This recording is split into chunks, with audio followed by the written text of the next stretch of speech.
Good evening. पिछले topics में जो मैंने डिस्कस किया था उसके आगे हम लोग बढ़ेंगे। समय बर्बाद नहीं करेंगे, समय कम मिलता है वीडियो लेक्चर्स में बनाने में, अपलोडिंग में बहुत ज्यादा समय लगता है, इसलिए थोड़ा थोड़ा हो रहा है। ठीक है, तो हम लोग फालतू बात ना करते हुए सीधे मुद्दे की बात पर आ जाएं, है ना। आपका हालचाल हम इसलिए नहीं पूछते भाई, समय हमको कम मिलता है, टाइम से कोर्स भी खत्म करना है, आपको जेईई में सेलेक्ट भी कराना है, नीट में भी कराना है, एम्स में भी कराना है। तो कोशिश हमारी रहती है क्वालिटी पर ध्यान दिया जाए, क्वांटिटी भी बढ़िया दी जाए, क्वालिटी भी बढ़िया दी जाए। क्वांटिटी और क्वालिटी मिल करके रिजल्ट आते हैं आपके।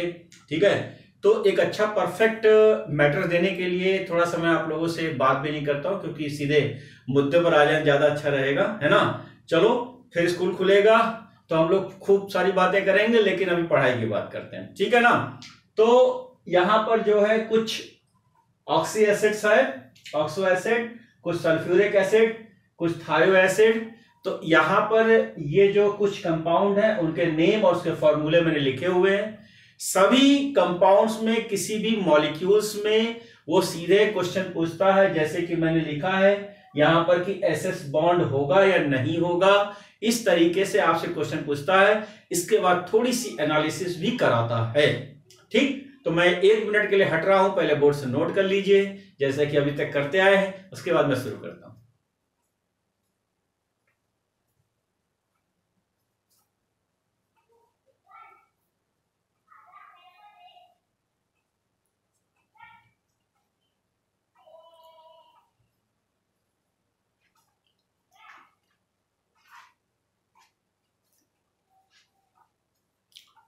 देखा बच्चों, देखो प्यारे बच्चों, देखो सबसे पहले मैंने कारो एसिड लिया हुआ है। कारो एसिड का फॉर्मूला H2SO5। इसके बाद पायरो सल्फ्यूरिक एसिड लिया हुआ है, पायरो सल्फ्यूरिक एसिड जिसको हम ओलियम भी बोलते हैं, है ना, खूब ज्यादा यूज में आता है, H2S2O7। इसके बाद एक होता है मार्शल एसिड। तो इन सबके कारो एसिड या मार्शल एसिड के ऑक्सीडेशन नंबर मैंने आपको सिखाया है 11th स्टैंडर्ड में, ठीक है। तो मार्शल एसिड का दूसरा नाम है पर oxidise sulphuric acid, H2S2O8 formula है। इसके बाद हमने लिख रखा हुआ है सल्फ्यूरस एसिड यानी H2SO3। इसके बाद लिख रखा थायो सल्फ्यूरस एसिड H2S2O2। इसके बाद हाइपोसल्फ्यूरस एसिड H2S2O4। इसके बाद पायरोसल्फ्यूरस एसिड H2SO5। थायोनिक सीरीज में एक ही इंपॉर्टेंट है, बाकी ये पूछा नहीं जाता है, क्योंकि यहां पर जो एन की जो वैल्यू है ना, एन की वैल्यू 1 to infinity होगी, इसलिए पूछा नहीं जाता है, तो पूछा सिर्फ एक जाता है, राइट। तो अब सवाल कैसे पूछेगा, इनमें से किसी को भी आपको दे देगा और आपसे पूछेगा बताइए किसमें एसएस बॉन्ड है या नहीं है। इसी तरीके का सवाल, इसके साथ और भी analysis, SO bond, SOS bond, ये सारी बातें वो आपसे जानना चाहता है। तो इनके बेस पर जो आपसे कंपटीशन स्टाइल में पूछे जाते हैं, उसी बात को हम ध्यान में रखते हुए हम टॉपिक को स्टार्ट करते हैं। तो पहला हमारा है H2SO5। ये इसका स्ट्रक्चर है ना, यहां पर H लिखा, ये S double bond O, this one this one this one, right. ठीक है, इसमें लिखेंगे SS बॉन्ड एब्सेंट, यानी कि SS बॉन्ड क्या है, एब्सेंट है ना। इसके बाद लिखेंगे S डबल बॉन्ड कितने हैं, कितने दिखाई दे रहे हैं, 2। देखो एक ऊपर एक नीचे दिखा। इसमें आ जाओ H2S2O7। ये मत कहना ये क्या होता है, देखो ऊपर सब लिखा है मैंने, H2S2O7। ध्यान से देखो, इसमें भी SS बॉन्ड क्या है, एब्सेंट, राइट। ठीक है, अगर मैं कहता हूं SOS कितना है, 1, देखो SOS कितना है, 1। अगर मैं कहता हूं SO कितना है, ये कितना है, 4, देखो दिख रहा है। इसमें आ जाओ H2S2O8, यानी इस केस में SS क्या है, एब्सेंट। पक्का? इस केस में हम कहते हैं SOS क्या है, ये भी एब्सेंट। अच्छा, इस केस में हम ये कहते हैं कि भाई S डबल बॉन्ड O कितना है, 4। ठीक, नोट करो।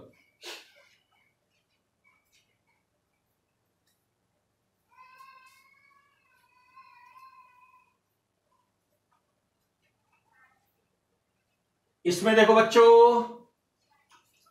इसमें इस वाले केस में SS कितना है, एब्सेंट। ठीक है, SOS कितना है, SOS 1। ठीक, S डबल बॉन्ड O कितना है, 2।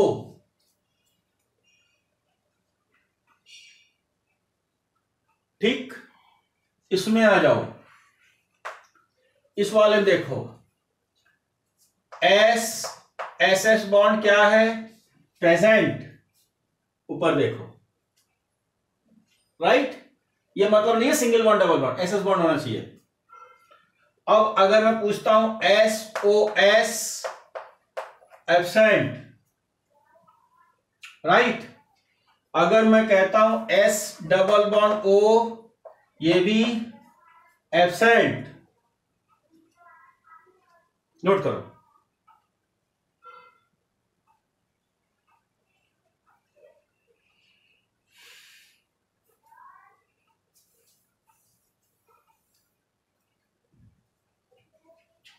इसमें आ जाओ,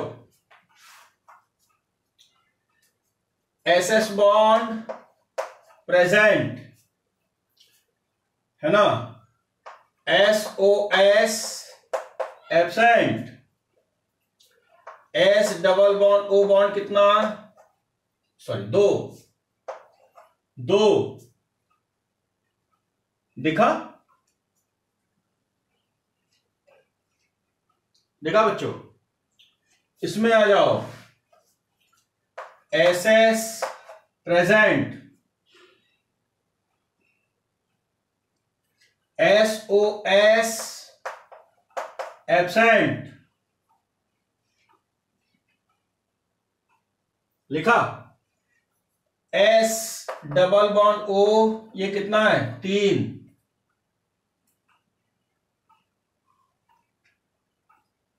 लिखा बच्चों।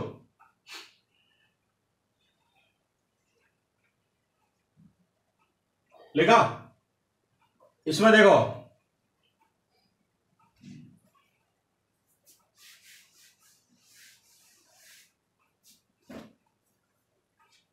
इसमें देखो, इस केस में आओ, SS present, right, SOS absent, S double bond O कितना है, 4। तो इस तरीके से सवाल आपसे बच्चों पूछे जाते हैं। तो ये इस तरीके से आपको सवाल को करना है। ठीक है, अब हेडिंग डालो ऑक्सीजन, हेडिंग डालो ऑक्सीजन। लिखा, ऑक्सीजन। पहली बात देखो, देखो इनमें से मैं किसी को भी हीट कर दूं तो ऑक्सीजन गैस का फॉर्मेशन होगा। पहला point, oxygen is obtained by heating of, पहला point, oxygen is obtained by heating of, ये दिस वन लिखा हुआ बोर्ड पर, ये लिखा हुआ है, दोनों जितने भी कंपाउंड है इन सबको हीट करेंगे तो हमको क्या मिलेगा, ऑक्सीजन मिलेगा, राइट। लिखा बच्चों। इसमें एक बात कॉपी के ऊपर जरूर लिखो, AgO और Ag2O ये अनस्टेबल ऑक्साइड होते हैं। कॉपी के ऊपर लिखो HgO, Ag2O, HgO, Ag2O are unstable oxide, unstable oxide. ठीक, नेक्स्ट नंबर, नेक्स्ट लिखो, ये है COCl2। ब्लीचिंग पाउडर की रिएक्शन अगर COCl2 के साथ करेंगे तो ऑक्सीजन निकलेगा। CaOCl2 के नीचे लिखो ब्लीचिंग पाउडर। लिख लिया? नेक्स्ट लाइन से लिखो हाइड्रोजन परऑक्साइड, हाइड्रोजन परऑक्साइड यानी H2O2 decomposed in presence of MnO2, decomposed in presence of MnO2, then oxygen gas is obtained. Next, O2 molecule exists in gaseous phase. O2 molecule exists in gaseous phase because it contains low molecular weight but S8 molecule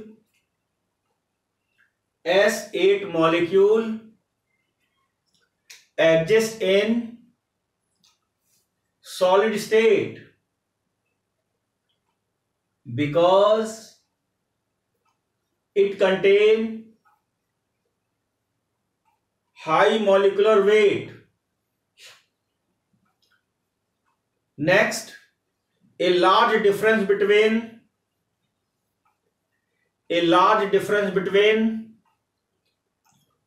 melting point and boiling point of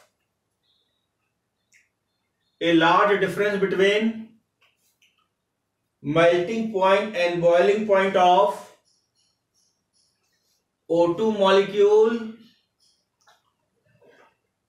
and acid molecule is due to atomization. Atomisation का मतलब oxygen का atomisation कितना हुआ 2 और sulphur का कितना हुआ 6, sorry हाँ, सल्फर का कितना हुआ 8, S8 है ना, तो सल्फर का हुआ 8 और ऑक्सीजन का हुआ 2। ठीक है, नेक्स्ट लिखो reactivity of oxygen is greater then nitrogen.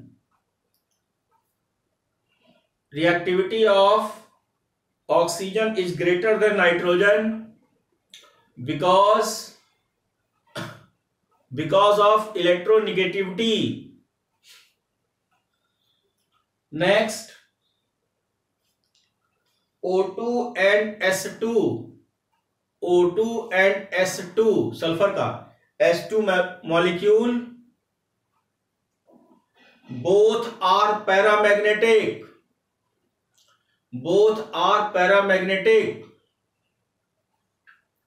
due to,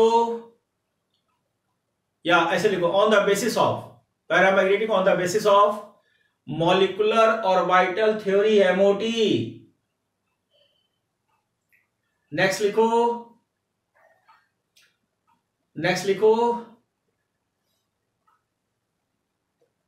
some differences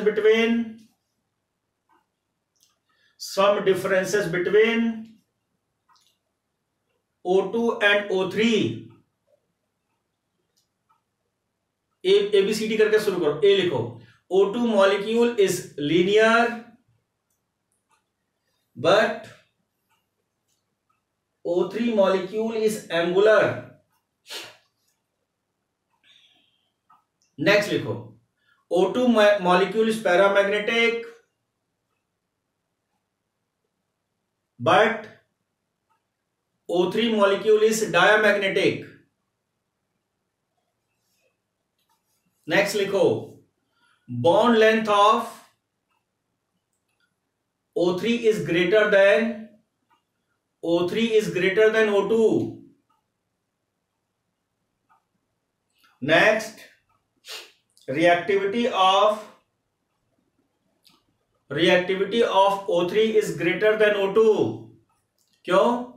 क्योंकि O3 में होता है नेसेंट ऑक्सीजन जो उसकी रिएक्टिविटी क्या करता है, बढ़ा देता है। नेक्स्ट लिखो, oxidising property of O3 is greater then,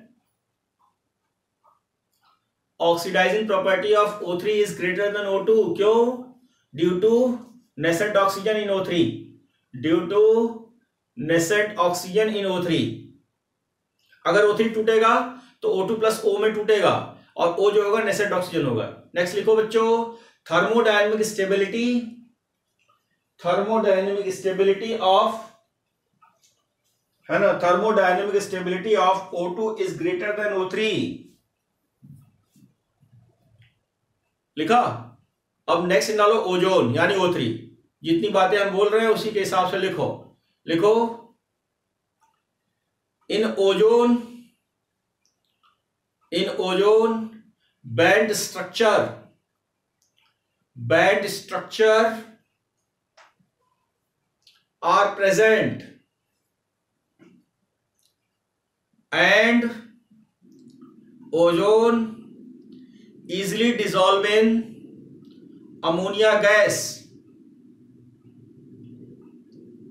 next लिखो, ओजोन एब्जॉर्ब बाई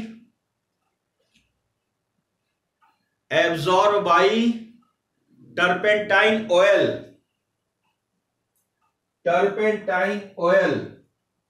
और cinnamon, CINNAMON, cinnamon oil, but oxygen is absorbed by pyrogalol। Next लिखो, due to presence of nascent oxygen in ozone, due to presence of nascent oxygen in ozone, it is powerful oxidizing agent, means in presence of ozone NO3 converted into, sorry, NO2 minus converted into NO3 minus, next line से लिखो, SO3 minus 2 converted into SO4 minus 2, next NO converted into, arrow बना के लिखो, NO arrow NO2, है ना, converted ना लिखो, NO arrow NO2, next SO2 arrow SO3, next HX converted X2, HX converted X2, bracket में लिखना एक्सेप्ट HF के लिए अप्लाई नहीं होगा। Next PBS arrow PbSO4। बच्चों हमारी बात सुनो, PBS जो होता है वो PbSO4 में कन्वर्ट हो रहा है। पहले हमारी बात सुन लेना, इसका फंडा क्या है। देखो बेटा, हमारे घर के अंदर लेड की पेंटिंग लगी होती है, यानी कि जो पेंटिंग होती है उस पर लेड लगा होता है, पेंटिंग लगी होती है, उस पर शीशा लगा होता है, और एटमॉस्फेयर के अंदर जो होता है वो सल्फर होता है। अब लेड के यानी शीशे के कांटेक्ट में एटमॉस्फेयर की सल्फर अपने आप आ जाएगी, आपको लाने की जरूरत नहीं है। अब जैसे ही सल्फर लेड के कांटेक्ट में आएगा, पीबीएस का ब्लैक प्रेसिपिटेट बना लेगा। तो आप देखे होंगे आपके घर के अंदर जो पेंटिंग पड़ी होती है, तो पर्टिकुलर साल भर 1.5 साल के बाद उसमें थोड़ा सा वो काला हो जाता है। क्या होता है? ब्लैक कलर का हो जाता है। क्या हो जाता है बेटा? ब्लैक कलर का हो जाता है। क्यों? क्योंकि आपने तो पीबी लगाया था और वो एटमॉस्फेयर की सल्फर के कांटेक्ट में आने पीबीएस में कन्वर्ट हो चुका है। अब आप चाहते हो कि हमारी पेंटिंग फिर से चमकने लगे, तो आप क्या करोगे? मार्केट से या तो H2O2 ले आओगे या O3 का यूज करोगे। O3 मुश्किल से मिलेगा, H2O2 ले आते हो। अब क्या है, जैसे ही हम इनको यूज करते हैं और और पीबीएस के कांटेक्ट में इनको लाते हैं, वो PbSO4 में कन्वर्ट हो जाता है। तो PbSO4 का जो कलर होता है बिल्कुल व्हाइटिश होता है। तो जैसे ही आप इसको लगाते हैं तो पीबीएस PbSO4 में कन्वर्ट हो जाता है, चमकने लगता है, और आपको लगता है कि आपकी जो पेंटिंग है वो बिल्कुल नीट एंड क्लीन, एकदम अच्छे से चमकने लगी। तो वास्तव में चमकने का जो रीजन है, जो शाइनिंग आने का उसमें रीजन है कि जो पीबीएस बन चुका था वो अब PbSO4 में कन्वर्ट हो चुका है। तो PbSO4 जो है तो व्हाइट कलर का होता है, व्हाइट प्रेसिपिटेट होता है, और पीबीएस आपका ब्लैक प्रेसिपिटेट होता है। तो जब पीबीएस का फॉर्मेशन होगा तो वो ब्लैक कलर का होगा, लेकिन जैसे PbSO4 में कन्वर्ट हो जाएगा बिल्कुल व्हाइट प्रेसिपिटेट हो जाएगा। इस वजह से इसका यूज जो है, या हाइड्रोजन पेरोक्साइड हो या ओजोन हो, दोनों का यूज हम इस वर्किंग के लिए कर सकते हैं। दोनों ही प्रोसेस में पीबीएस PbSO4 में कन्वर्ट होगा। Is that clear? नेक्स्ट लिखो बच्चों, नेक्स्ट लिखो Hg एरो Hg2O। नेक्स्ट लिखो dry I2 arrow H4O9। Next लिखो मॉइस्ट I2, है ना, मॉइस्ट I2 एरो HiO3। दोनों के नीचे स्टार बना लेना, अक्सर सवाल देता है तो आप लोग कंफ्यूज मार जाते हो कि ड्राई कहाँ है या मॉइस्चर वाला कहाँ है। ठीक है, मॉइस्चर वाले में आयोडिक एसिड बनेगा, HiO3 आयोडिक एसिड लिख लेना। नेक्स्ट लिखो आयोडीन, नहीं सॉरी आयोडीन तो हो चुका, SnCl2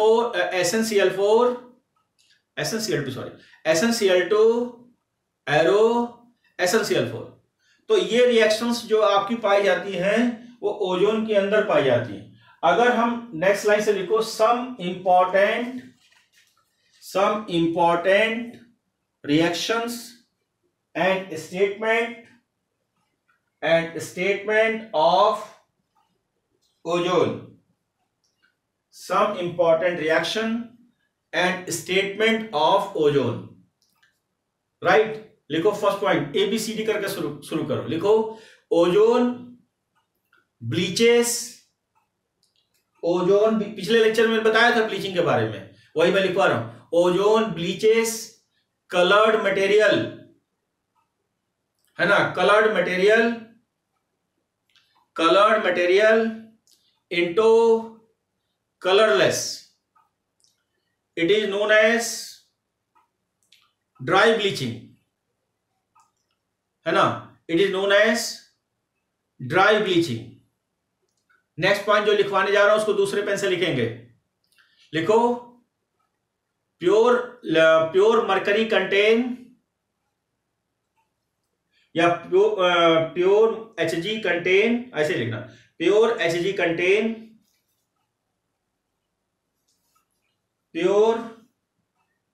contain mobility character, but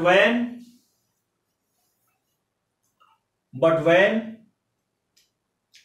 it comes in contact of O3, then its mobility decreases and start sticking to glass से चिपक करके, to glass surface, forming a tails, TAILS, due to formation of Hg2O। Bracket में लिखो mercurous sub oxide,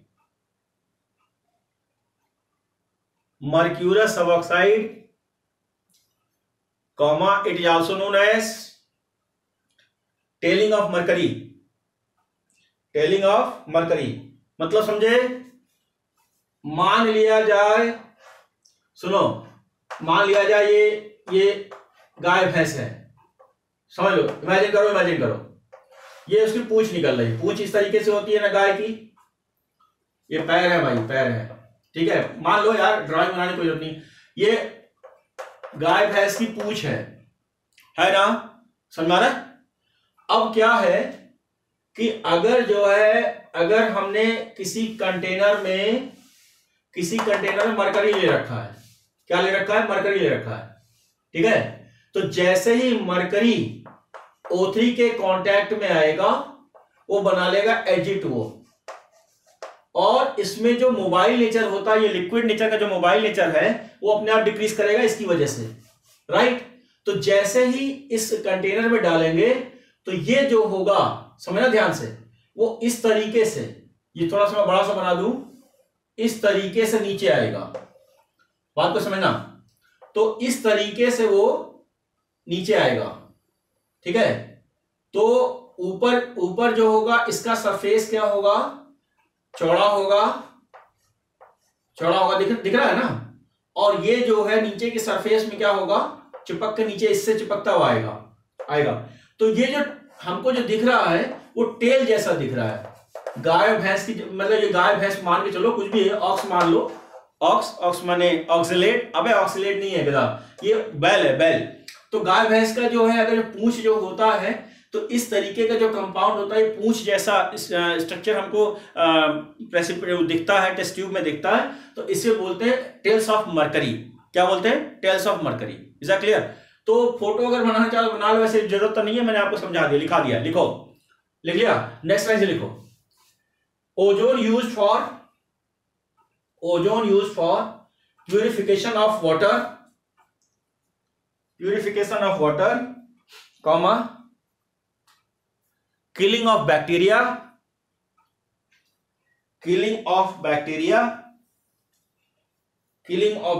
and fungus, है ना। Next line से लिखो, potassium hydroxide KOH, potassium hydroxide reacts with ozone, then they forms KO3, which is known as potassium ozonide,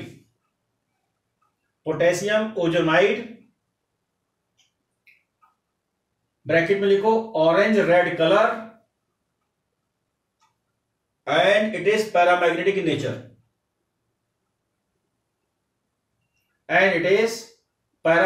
nature, लिख लिया बच्चों। Next लिखो, नेक्स्ट सेट निकालो, वाटर हार्डनिंग, है ना। वाटर